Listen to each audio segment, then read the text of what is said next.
All right, hello and welcome to another episode of A Fresh Perspective with Jeff Charles, with your boy, your favorite conservatarian, contrarian, Jeff Charles, where we prefer truth over narrative and principles over politics. I've got another fire conversation for you guys today. I've got another awesome guest. Been trying to put this together for a while, so I'm very glad to have him with me. But before I get into everything else, you know what you need to do. You need to like this video. You need to share this video. And if you haven't already subscribed, hit that subscribe button. Hit that notification bell. That way you'll be notified whenever I upload a new interview. Also, if you want to support my work, I got the links in the show notes. I got the CashApp, the Venmo app, and all the other apps. So every little bit counts, and I appreciate all of it. Also, I'm not the end of this.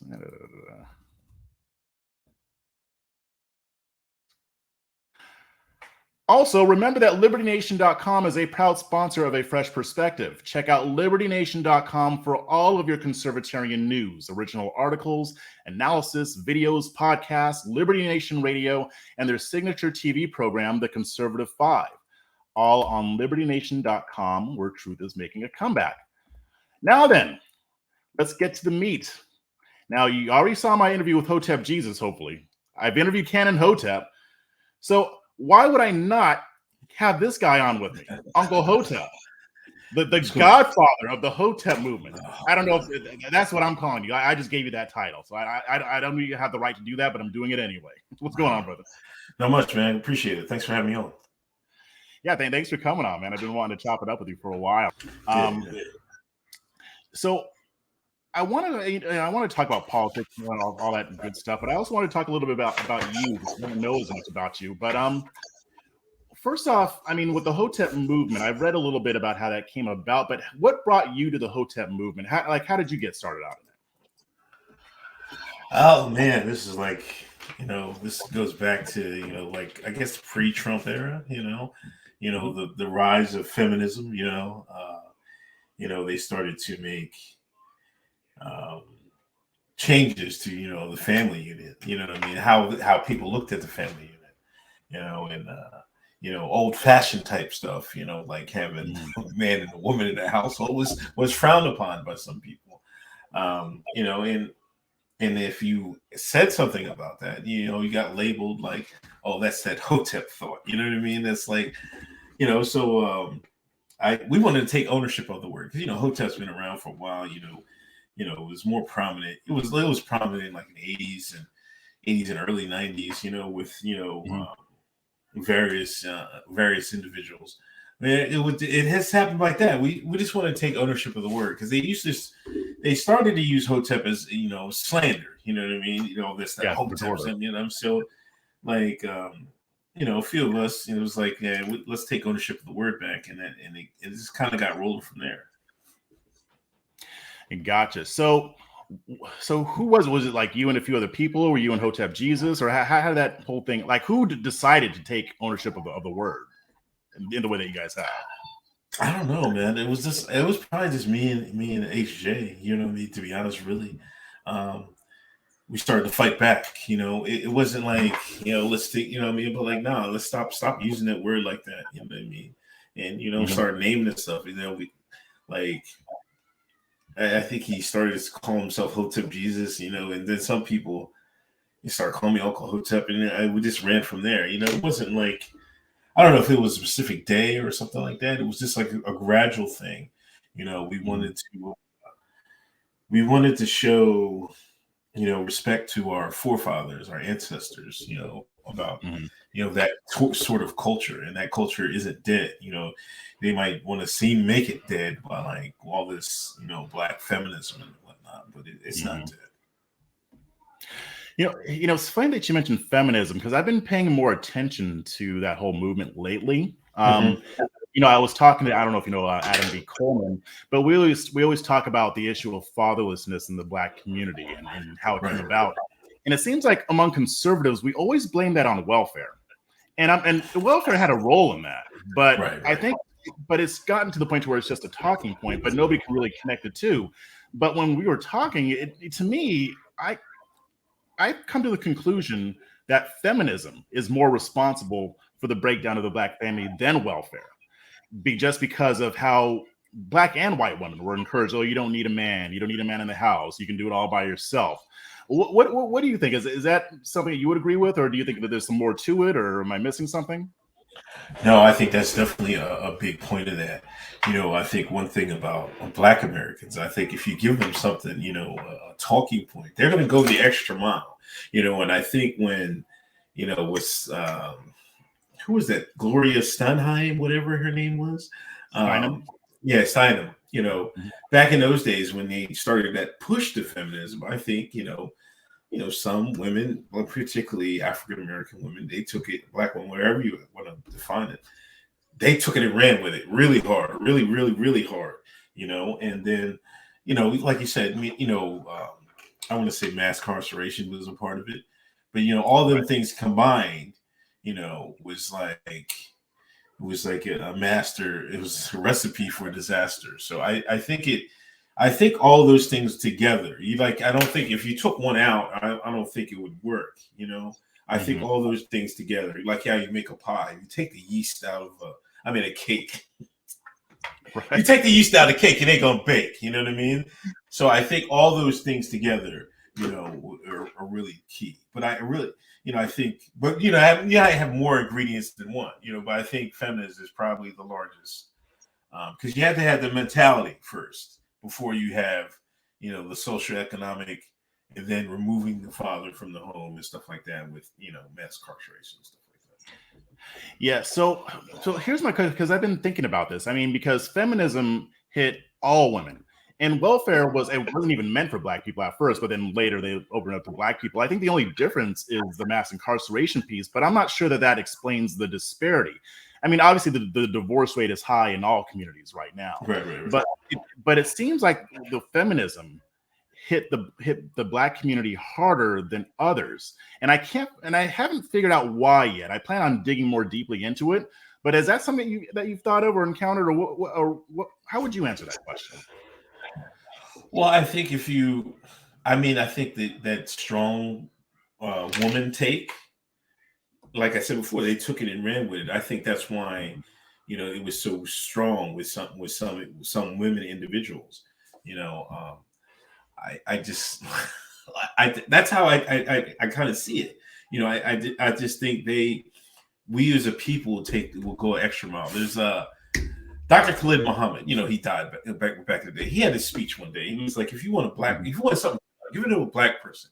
He'll be the best pastor. He'll be the best preacher. He'll be the best teacher. Because he said they'll give their all into it, And I think with that, they took it and ran with it. I think it became in vogue, but I'm not gonna blame them. I don't want to like blame them because some of them had to do that out of necessity. Right. With some of the jails, and, losing some of the power to violence as well. Some women had to do it out of necessity. So, it's like I said, it's a perfect storm, but I think that's probably why. If you have to, and if they were some women are successful doing it. I'm not gonna downplay that, but if you do a numbers game, it's gonna be, I don't know, it's just say it's 50-50, but that's still 5 out of 10. 5 out of 10 is successful, right? But that's still 5 that are not. You know what I mean? So I just think the 5 that were successful, they get to look as role models, and the matriarchs, and you have grandmothers and you have mothers and stuff like that. The people that people look up to. Yeah, and I would see a lot of people pointing that out, especially when I was younger. But I mean, I don't know if you remember this, but Chris Rock was he had done this special, and at one point he's talking about single motherhood, and he's talking about how they're like, oh, I don't need a man, I can raise a kid by myself, I can still do a good job. And Chris Rock said, yes, you can do it, but that doesn't mean it's to be done. Like, it doesn't mean that it's a good idea to do it. So, I mean, you mentioned how you and Hotep Jesus and others would push back against that. Why do you think people get so emotional about that? Because I've seen that. Like, if you even suggest that maybe traditional values were better, at least in some areas, there's like this visceral response. Like, why do you think that people are so emotionally attached to this thing? I mean, because a lot of people were raised under a single family home and stuff like that. You know, like, so they would have defended, you know, some of them that are all right, they'd have a job, they're contributing to society, they'll defend that to the death. You know, I think, but that's not what we're really saying. You know, my mom and my dad were together to like high school. You know, it was in a lot of domestic abuse and stuff like that. And she finally left. But you know, it was happening a long time. And I asked her why, like, why, you know, why didn't you leave? You know, but she said she didn't feel like she was ready. You know what I mean? She didn't, you know, she didn't know if she could do it. No, she eventually could do it. You know what I mean? I think so. Some people look at it that way. Like, you know, mothers had to do a lot of stuff, so that's why they defended viscerously, you know, like you said. But you know, my thing is like, I'm not saying like you just said with the Chris Rock thing. I'm not saying you can't, you don't want it, can't do it, you don't want it, whatever how he said it. My thing is like, we're not saying, you know, you can't do it. We're saying the best possible chance for the culture, for the family, for the child is to have that nuclear unit. You know what I mean? You got to do the job regardless. Right. You know what I mean? Right. But to put the best possible foot forward, you got to have them all together. You know what I mean? That's, you know, and they don't. Sometimes they don't understand that. You know what I mean? I don't know. Yeah, I mean, because it seems clear to you and I. I mean, nobody's saying that, you know, a single mother or a single father can't do the job, and nobody's even suggesting that if there's abuse going on, that the mother shouldn't leave. Like yours did, of course they should, but the optimal situation is one in which both parents are in the home. Because I was raised by a single mother too. Mine divorced when I was a baby, so I don't even have memories of them together. But even I can still say that it would have been better had they stayed together, as far as I know. Anyway, I don't know. I know there's no abuse going on, but still, it's just interesting that is so hard for people to swallow nowadays. But it feels like, I mean, it seems like this is just part of a whole deeper thing going on that you guys push back against a lot. I mean, because a lot of this is introduced by the hard left. So, I mean, I would imagine, like, what are some of the other issues where you clashed with, whether, you know, it was black people or white people or whatever? What are some other issues other than feminism that really made you guys decide to not separate, but to form your own movement? I think it was definitely economics, you know, and definitely, you know, how to pursue, you know, have making living and stuff like that. You know, I think they're strongly onto that, you know, that college thing. You know, that college thing ain't for everybody, you know, and matter of fact, sometimes it's not the best path to make money, you know. Like, we got a lot of people out here, they owe the government, you know, tens of thousands of dollars, you know. Another thing was starting businesses, like being an entrepreneur, like have multiple streams of income, you know, that sort of thing. You know, their response to that, you know, is, you know, a lot of the far left, they said capitalism can't save us. You know, capitalism is bad. You know what I mean? They want to get rid of capitalism, to be honest. You know, Right. now whatever you think about capitalism, you got to succeed in the system you're in, and the system we're in right now, you know, is whatever pseudo capitalism you want to call it. Whatever. I mean, I'm not going to like argue what it is, but it was supposed to be. You know, so that was the big thing. You know, we argue with people about, you know, because I think they a lot of, you know, and where they go to college for. And that's one thing. Now, I'm not going to demean anybody going to college. You go ahead, go knock yourself out. You know, but sometimes don't go. I'm tired of gender studies. I think everybody's tired of gender studies and all this other stuff, women's studies and all this stuff. Stop studying and studying. You know what I mean? That's what it is. Studying and studying. You know, Right. If you're going to go to school, I remember my dad told me that. He was like, if you're going to go to school, you have to make it worthwhile, man. You got to learn something, you know, put money in your pocket and stuff like that. And I think, you know, with some of these people, like, I mean, some people it's paying off. You know, some like they're giving out big bucks for racial equality professors and all this. Like, I mean, some of these companies are hiring for what is it called? Diversity manager, diversity, equity, and inclusive. Wait. Diversity, equity, inclusivity. DEI. Is that what you're talking about? Yeah. Yeah. Like there's managerial positions in some companies for that stuff. I can't understand it, but you know, that's not money too. Yeah. But see, that's holding an imaginary carrot. Not everybody's going to be able to get that. You know what I'm saying? Like some people are, but that's like that's what shoot. What's what? That's not the quickest way for Black America to stand up on its own feet. It's not to chase these things. I mean, we can just tell by. And another thing is, my biggest thing is like, how can we see other African Black descent people come over here and succeed at the rate that they are, like Nigerians, Ghanans, they come over here. They don't care about any of the stuff we as African, ADOS, African American family based on Black American, whatever they want to call us, you know what I mean? They come over here and succeed, because they come in here, their culture is strong, and they got a mindset to succeed and focused. Like, if anything, we should be like, hey man, what are they doing? Let's copy that. You know what I mean? You can't even get through them, man. Like, it's like, can't believe it. Do you think there? So what do you think prevents a lot of us from emulating what they're doing? Because I know, like, with Nigerians and also with Asians too, a lot of times, and this doesn't apply to all, but a lot of them, when they come over here, most of them already come from well-to-do families. But there is still something to be said for their work ethic and things like that. But I see Black Americans working hard too, but it does seem like there is this sense that the color of our skin is going to hold us back. So do you think that that's what's preventing us from emulating, a lot of what Nigerians do, or what do you think it is? No, foundational Black Americans is player haters. That's what it is. I mean, I hear that argument about, they come from well-to-do, better families, whatever. But I mean, that work ethic is the big thing. That's what's doing it for them. It's not they're coming from well-to-do families or anything like that. That's not what's putting them over. What's putting them over is work ethic. They have a much stronger work ethic.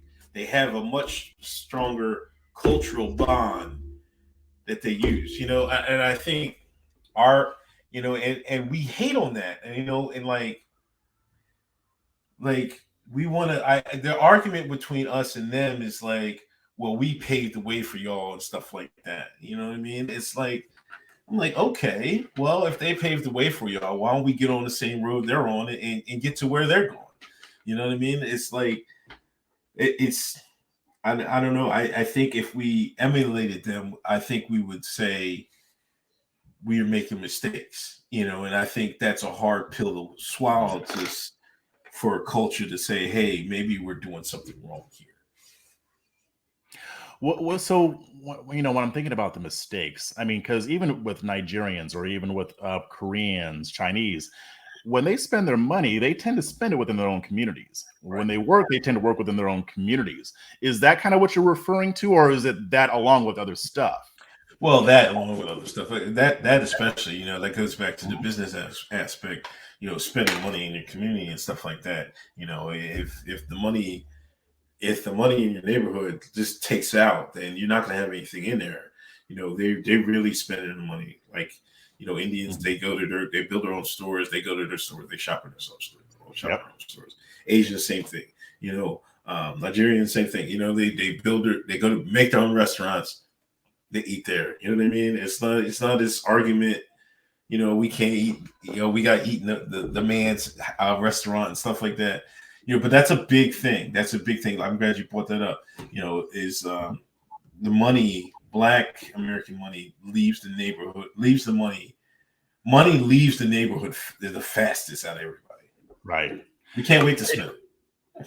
Yeah, I mean, it's just, and this goes back so far. I mean, because even in Malcolm X's Ballad of the Bullet speech, he's chiding Black people for doing this. So even back then, like in the 60s, he was saying, why are you doing this? We need to keep our stuff in our community. It doesn't, see, I think people think that it means that they think it's like segregation, which I don't really see it that way, because it doesn't mean that you'll never visit a white business or that you won't interact with white people or whatever. But even in like the LA area, you go to certain places, it's very Korean. Other places, it's more Middle Eastern. And then there's places where it's more mixed, but there's still a level of segregation, even in blue ass California. And it's just, and nobody really complains about it. And nobody has a problem with it. But for some reason, it seems like we didn't really, we used to do it and then we stopped. And I'm not really sure why we stopped. Maybe you know more about that history than I do. I guess, you know, segregation played a big role in that. You know, I remember I asked my dad that because he grew up in North Carolina and stuff like that.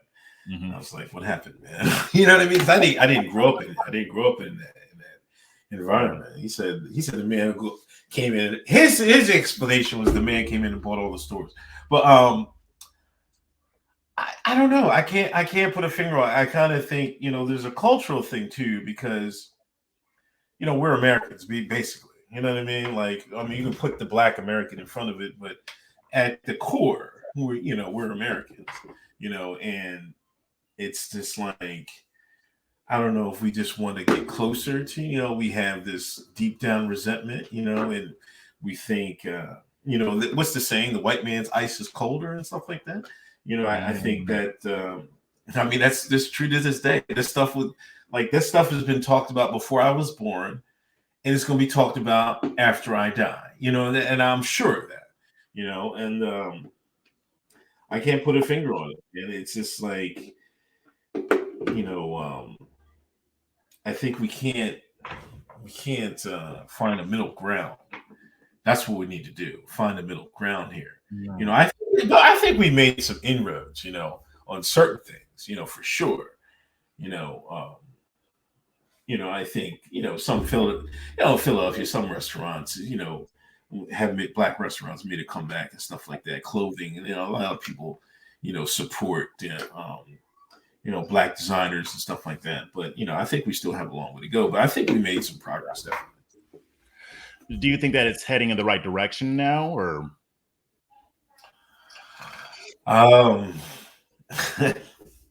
Like even slowly? I think slowly. You know, I mean, I can't call it. I really can't call it. You know, it's like some days I think it's good, and there's some days I'm thinking like, what are we doing here? You know, I think, you know, I just think, I don't know. I don't want to slander. You know what I mean? I mean, everybody has some good and their bad takes out of every culture and stuff like that. You know, I just think that needs to be a different mindset. You know, I think we concentrate on the wrong things sometimes. You know, I think it's going to take a big mental shift. And I think we need to get there because I think, you know, we might have fallen economic hard times in America. You know, it looks like it's coming, you know. Yeah. You know, so I think we need to get ourselves together, you know, definitely.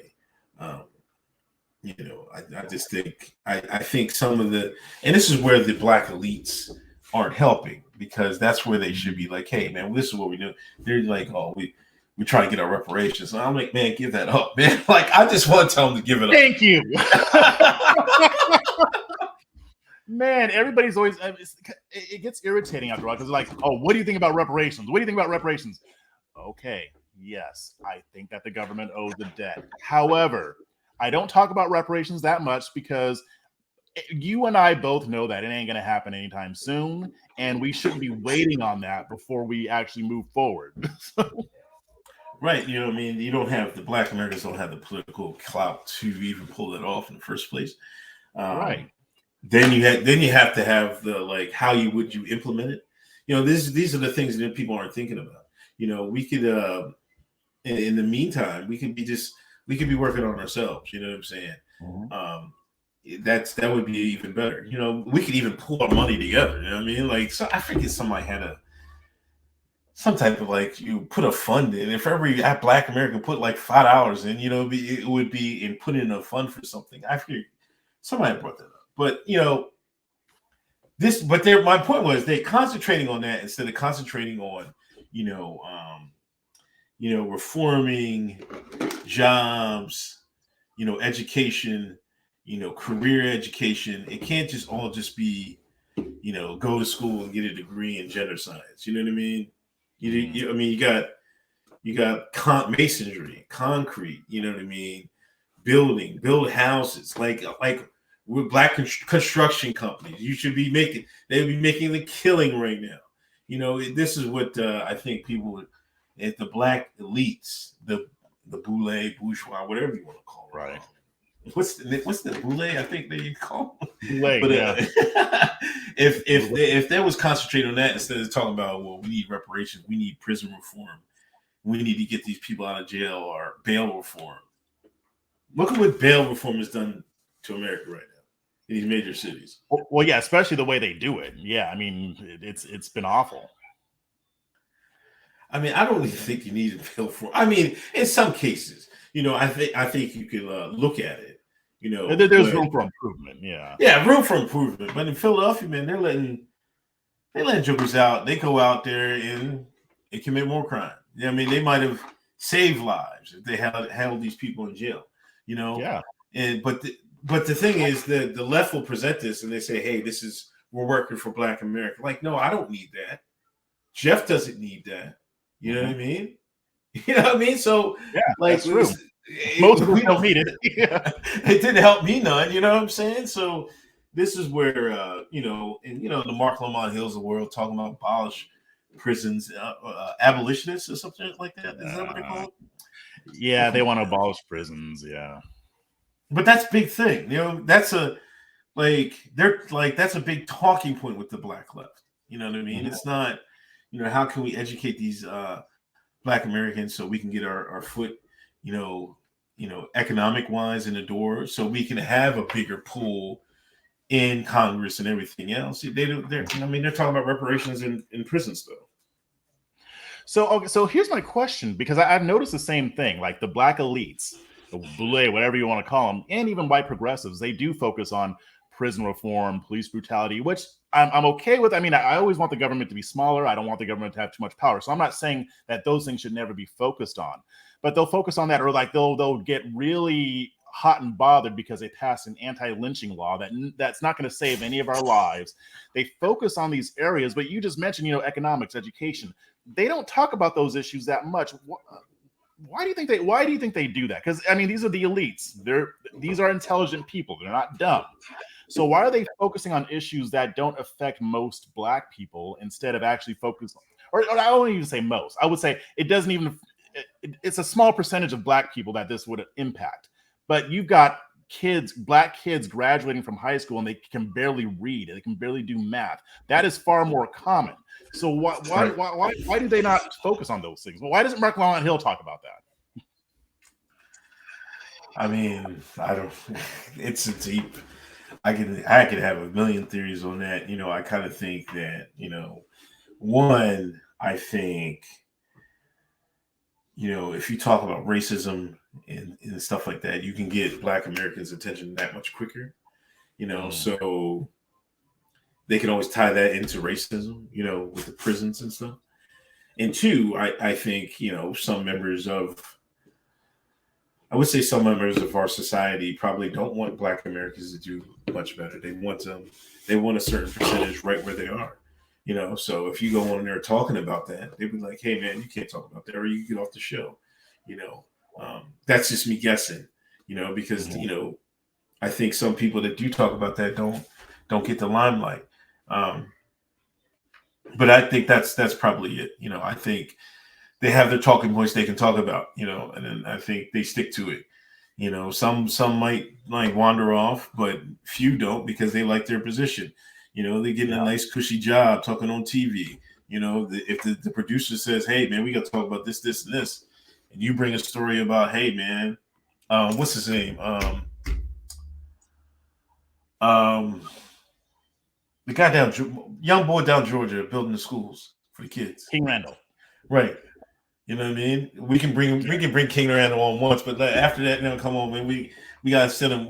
We gotta put him in the back. We can't talk about him too much. You know what I mean? Instead of something like we should be emulating that. You know what I mean? And that's how I feel. I really think that, you know, they don't want to jeopardize their position. You know, like Jesse, Al. You know, they had a nice cushy job for decades. Yeah. You know, will the average person give that up? No. It was grifting season even back then. It definitely was. Like, oh, God. See, but and here's my thing, and here's where I'll put on my tinfoil hat, and I can't prove this beyond the shadow of a doubt. This is just my opinion, but I think that what you say is correct. I mean, the black elites, they like their position, and it's funny because they'll talk about how there are a lot of black conservatives who will tap dance, and they say they're tap dancing for the white man. Honestly, they're doing the same thing, but for white progressives. They're doing the exact same thing. They're not bringing this stuff up for black people. They're doing it for white people. They're doing it for white progressives to make them to play on their white guilt and grift off of it. So that's the way I do. I think it is about money. I think it's about clout. And I think that if they were to talk about actual solutions, they believe that they wouldn't really have an audience for that, which is why they would put somebody like King Randall. Okay, you can get a little bit of a spotlight, but then we're putting you to the back again. Yeah, you're definitely right about that. Yeah, it's sad. So I wanted to ask you, how did you? I mean, so I asked about the Hotep movement, but how did you even get started in the online space? Like, what brought you to doing what you do now?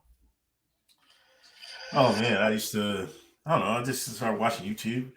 There was this guy, David Carroll. Rest in peace, David Carroll. He was a black conservative. He was like, he's a real mainstream, black conservative. But I think his videos are still up. But he was good. You know what I mean? I was like, wow, man, this guy is great. You know what I mean? I never seen too many black conservatives, like online and that online space. And then there's a lot of people. Like it was him. I used to watch Tommy Sotomayor when he first,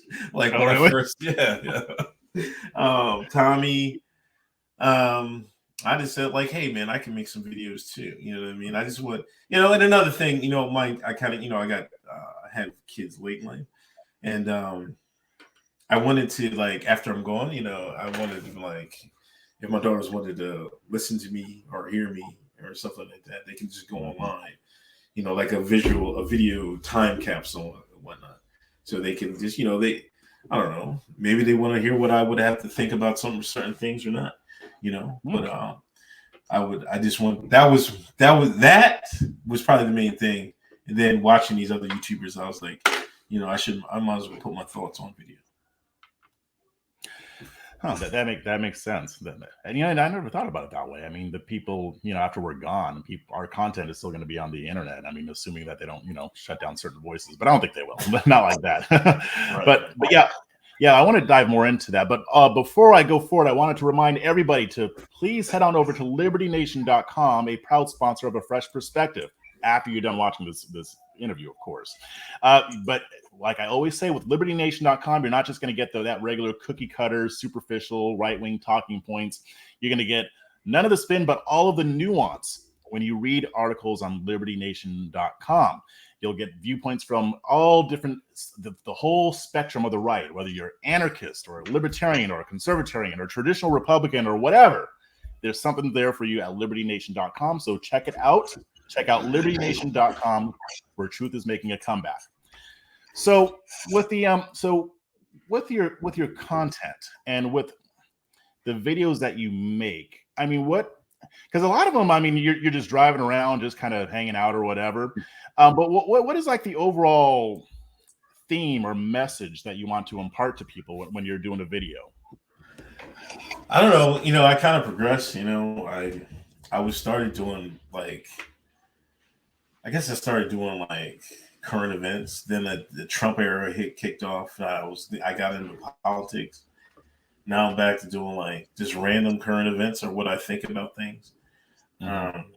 It's just my thoughts, you know what I mean? Like I kind of think it, a lot of people tune in just to hear what I have to say. So a lot of people say they get their news from me and their takes, so from me, so that's how it is. I just want to give my takes on what I think about things, because I think, mainstream media has gotten so bad in America, and maybe it was always bad, but it seems to me it's outrageously bad, and it's outrageously bad, slanted, and it's nowhere near giving us the truth, you know what I mean? And I just wanted to give my takes on things because I think, I think a lot of people appreciate it. A lot of people thank me and stuff like that. So that keeps me going as well.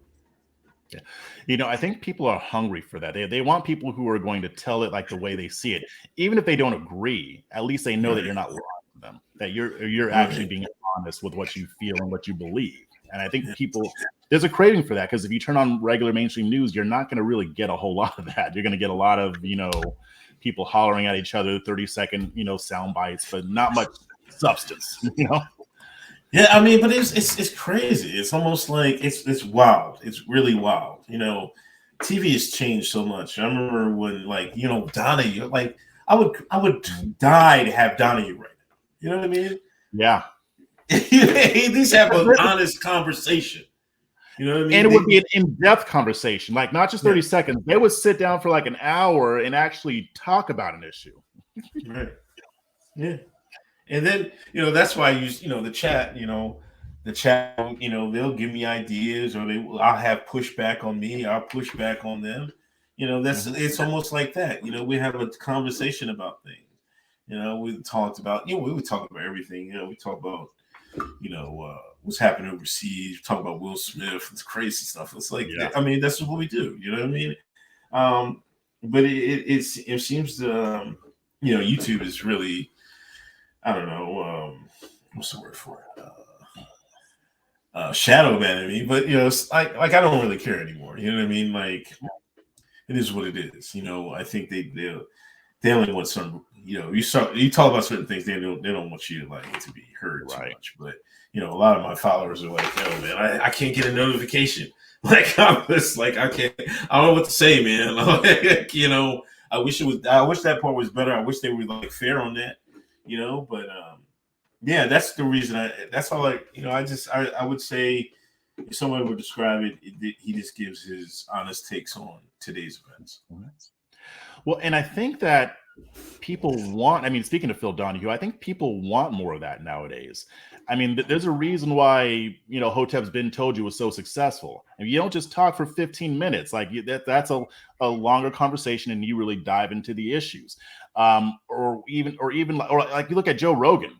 His episodes go like for 3, 4, 5 hours sometimes, and people love it. He's very successful. I think there are a lot of people who are craving depth.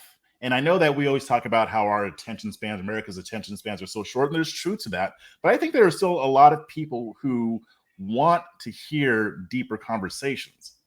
And I think that's why alternative media is doing so much better.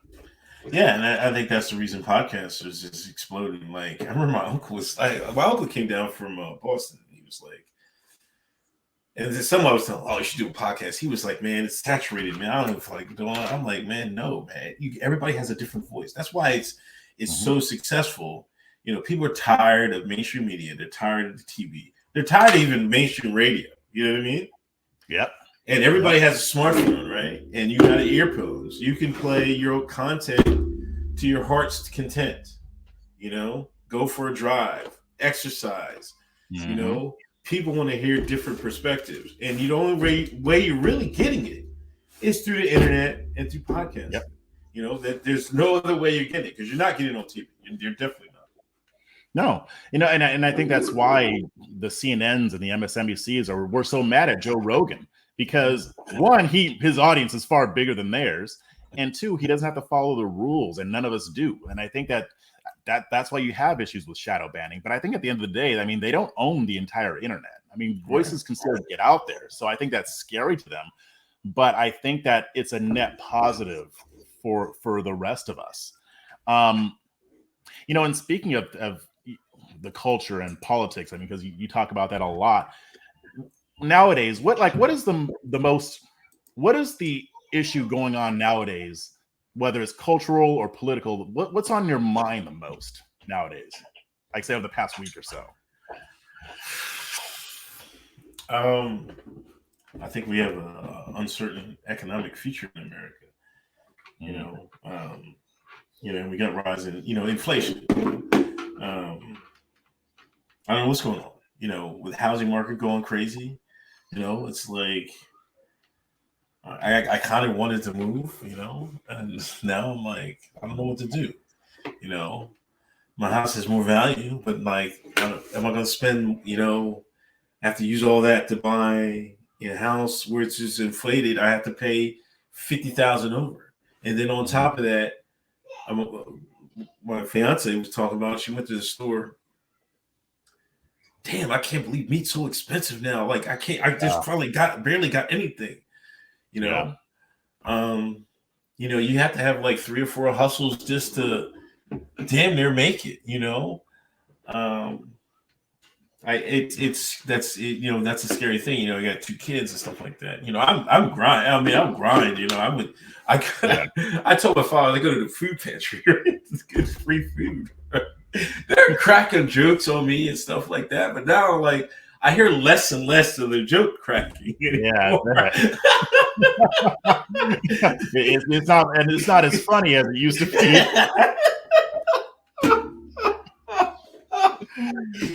Yeah, because I got the idea from my mom. My mom goes to a couple, goes to a church, and goes to another place. But she used to tell me when she go to the church, it'd be a long line. She see all types of cars, different demographics of cars.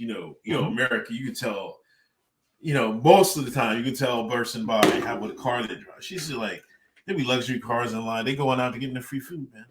Yeah. And I was like, man, screw it. I'm doing it. So my mom motivated me to do it. But yeah, I mean, you gotta save money, like, and what you spending money on is gotta be worth it.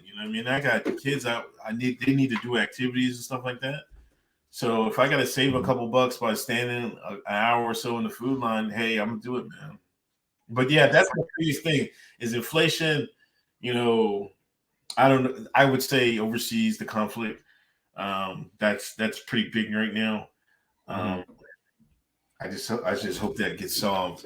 It doesn't look like it's going to get solved anytime soon. I just don't want to get dragged into a bigger conflict. But if it seems like these moves President Biden's making is it's hurting us more than the people he said he's going to. So now I'm like, what is he doing? Like this is getting crazy, man. Like you don't, get in a fight. I'm gonna hurt you. I'm gonna cut my own wrist. Like that doesn't make any sense to me. That's something that's puzzled me too. I mean, especially in the lead up before the conflict ever started. I mean, there were a lot of things that we could have and should have been doing to make sure that it didn't affect us as much. And I still don't blame Putin for our gas prices and all that because they were going up before. Maybe it had an impact, but I mean, it's still this administration, the way they've handled things and refused to move us further towards energy independence. It says something.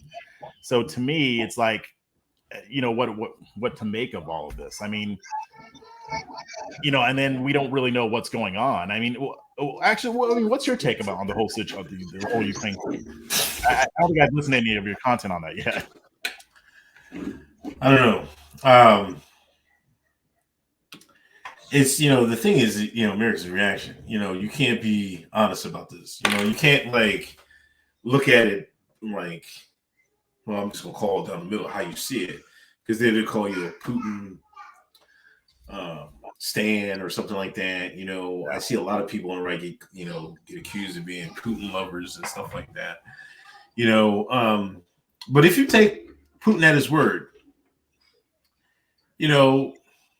it's probably all wars are behind money. The money's behind a lot of wars. Sure. The majority of the wars. But I remember I was reading one of his speeches, and they have his on the closed caption. He says, "Man, what I learned in the KGB, man, if you're going to get into a fight, you're going to get into a fight, right? Mm-hmm. You got to hit first, right? And I kind of think that's what happened, and I kind of think, the problems in East Ukraine have been happening for like 8-9 years. Nobody did anything. Nobody talked about war crimes, and we let this thing fester. This has been a long time to make it. To put it short, I think this is like, and it's a shame for the Ukrainian people. Like the West is using Ukraine to fight Russia, and it's like a proxy war, just like we used other groups to fight other, in Syria, in Libya. We finance other people. They do the fighting for us. You know what I'm saying? Right. That's what I think. And that's a shame because You know, the Ukrainian people didn't sign up for that. You know what I mean? And then, like, then you see it, but then on the other side, people put the Ukrainian flag in their bios. You drive around town, everybody's got a Ukrainian flag now hanging outside their house. That makes no sense to me. I don't know, man. It's just like, I hate that virtue signaling. You know, Yeah. It's a shame, but you know, there's room to like care, like, hey, man, the Ukrainian people are getting the short end of the stick. But then, not like, you know, on the other hand, there's some unsavory characters in the Ukrainian government and the Ukrainian military, and that's for real. That's not a joke. Nobody made that up. That's not a Russian propaganda, whatever they used to call it. Like, that was real. That is real. They're not too nice people. Some of them joke. I'm not saying all. I'm just saying there's a wing. Like, just put it to make a comparison. What's the DOD head in America, the black guy? Lloyd Austin. What he came up with a rule like, yo, they made up like, hey, you can't be white nationalist or anything like that in America in our armed forces. They kick them right out, right? Mm-hmm. Now, those Ukrainians could not be in our armed forces. They could not do it. Right. They get kicked out by our rules. Yep. Then we get kicked out. That's something to think about, though. That's something to think about. Mm-hmm. It is. It's a trip. I mean, and it's just in any military conflict. I mean, there's going to be all kinds of stuff on either side. I mean, I don't get the virtue signaling either. I mean, if you want Ukraine to win against Russia, okay, fine. But I mean, that's not your country. You don't need to be putting their flag on. Like, it's just weird how it's almost like we view this. It's almost like we're looking at this like a sports team. Like it's like the Rams versus whomever, and you're gonna put their favorite sports team in the bio that HJ always calls out. It's almost like we're looking at it like that, and I'm like, how blessed are we that we can look at a whole military conflict where people are dying and almost treat it like we're spectators watching a sport. Yeah, I mean, that's, you know, but that's also so sad. You know, I think that's another thing that's wrong with Americans. You know, it's been so long since there's been a conflict in this country. You know, what, Civil War? I mean, what was it? War 1812? There was, like, you know what I mean? Like, it's been so long, centuries ago. You know what I mean? In Europe, it hasn't been that long ago. You know, I think they look at it kind of different. I think we would look at it kind of different if something that happened like that in America. You know, I don't think we would look at it like we do. Like, we wouldn't send our troops, you know, over everywhere, you know what I mean, like we do. You know, if there was like a recent, you know, fight in America where a lot of people lost their lives, you know, and I think we don't have the proper perspective on war. You know, we just don't. You know, a lot of us don't. You know, a lot of people, you know, we had that whole neocon wing of, you know, of the right, you know, and they were happy. They want to send it by everywhere, you know. Yeah. And, you know, and now the left is like pro-war, and it's crazy to me. Like, I can't believe it. To me, I always believe that both sides were pro-war. It just depended on what war we're talking about. I mean, it's sad. I mean, because, and what's interesting though is that the American public, like the everyday people, like we talk about how divided we are and everything. I think the only area where regular Americans are united isn't the fact that we don't want to send troops to this thing or to anywhere really. Yeah, you know, that is true. I think. It has changed a little bit. I think the majority of the public don't want to do any of that. You know, and that's why I think they end up doing this. You know, the West does the thing they do because they know it's going to be a hard charge to get Americans to go fight overseas. You know, it's just, you know. But the politicians is a different story. They'll do it in a heartbeat. But, you know, I think for regular Americans, I think, yeah, you're right. You know, it's like the people are. But the leaders on both sides are like, it's been a change, man. You know, I think the left was kind of pretty staunch anti-war, the Vietnam days, but yeah, after that, it's and then there was a group that tried to boycott, the second Iraq War, you know what I mean? But that's long. They stifled all that, man. Yeah, they have. And honestly, I think the only thing keeping us from going to war is the fact that nobody wants to do it. Like, no regular person wants to do it. So the politicians are afraid. I'm like, if there was a way we can like translate that into other issues where the politicians want to do things that harm us and we can actually unite against it, it kind of gives food for thought. I mean, because I think that's one of the reasons why they want us as divided as we are, because they know they can't get away with certain things if we are at least mostly united on certain things. Yeah, you're true. That's true. That's the whole divide and conquer thing. I mean, they have to keep us divided and stuff like that, or else we'd be. I don't know if we were to. I don't know. We'd probably be marching somewhere down DC if we were united. It's just a shame. Yeah, it really is. So, I want to lighten it up, and I have the last question here, and it's very important. How would your favorite Black conservative Inc. person like myself go about winning a grifty? I don't know, man. You gotta come up with a grift, man. I don't know. You can campaign. Teach me how to grip. Campaign and stuff like that. I don't know. Just grind hard. The grifty is something we came up. We did 2 years in a row. It's I don't know. It's just taking its own form of things. Grifting is not necessarily a bad thing, but some people you guys have taken that word grift and turned it into something that could be positive. That kind of fascinates me. How did that happen? I don't know, because everybody has it's just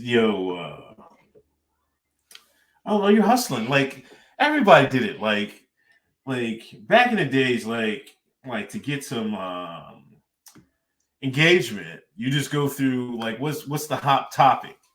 You jump into hot topic. That's grifting. You know what I mean? You were other words, you wouldn't even talk about this thing, but since it's hot, nobody would talk about Will Smith. Now everybody's got to talk about Will Smith. Easy. I wrote 2 or 3 articles on it, even after I was sick of it. Right. It still goes. You know what I mean? Now it's still going. His wife came out and said, "Oh, he shouldn't have smacked him." It's it's never ending, man. Finally? Yeah, she said he went too far. Oh, good God. She stabbed him right in the back. Wait. Hold on. I wasn't going to talk about it. I was purposely not bringing this up. No, wait, so she said that he was wrong, but did she at least say, we agree that probably wasn't the right thing to do, but at least I appreciate that he wanted to defend my honor, anything like that, or was it just he went too far? It was he blew it out of proportion. But no, I saw that look on her face. I saw the look on her face. I saw that same look. I saw that same pissed off look. I saw it at the joke. Will, you gonna say that? You gonna let him say that? Will, I seen that look. Now but see, it got so much pushback, and Jada's she go both sider, but she's gonna play the side of, well, he shouldn't have did that. She want to make herself look good. You know what I mean? I was talking to some of my friends about this, and some of us disagree. I don't think that he should have done what he did. One of my friends thinks that it was fine. But my friend Darvin and I were talking about this, but we both agreed that regardless of whether he should have done it or not, she should have stopped him. That's his woman, and you don't want your man to, get into a situation where, he can get in trouble. Even though he's mad, she should have been the one saying, "No, Will, it's okay. Don't go up there and do something crazy."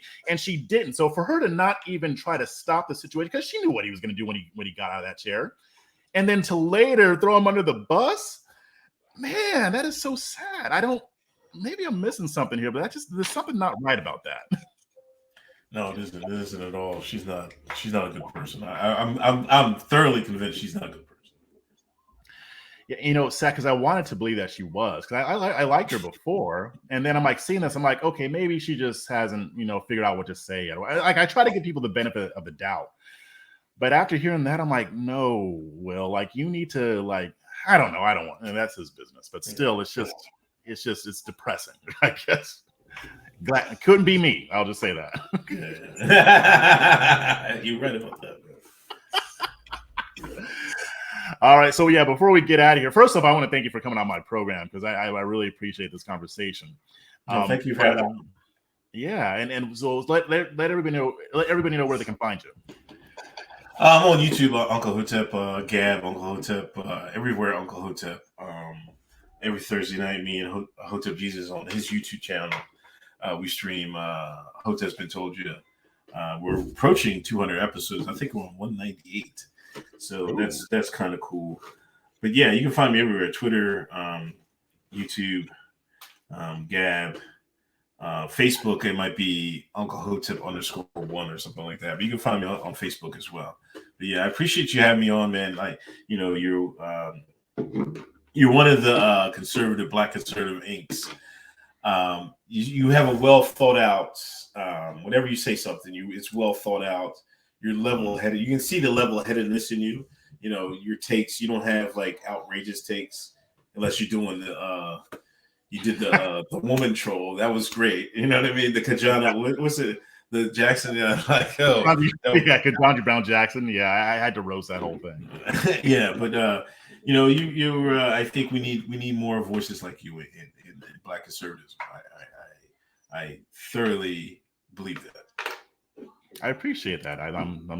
It's not easy, because sometimes, you know, you do want to give into the grifting impulse, but there's always a good way to grift. So that's what you guys taught me. Yeah. Yeah. All right. Well, thanks, Sam. Maybe we'll have to do this again sometime. All right. Thanks for having me on, man.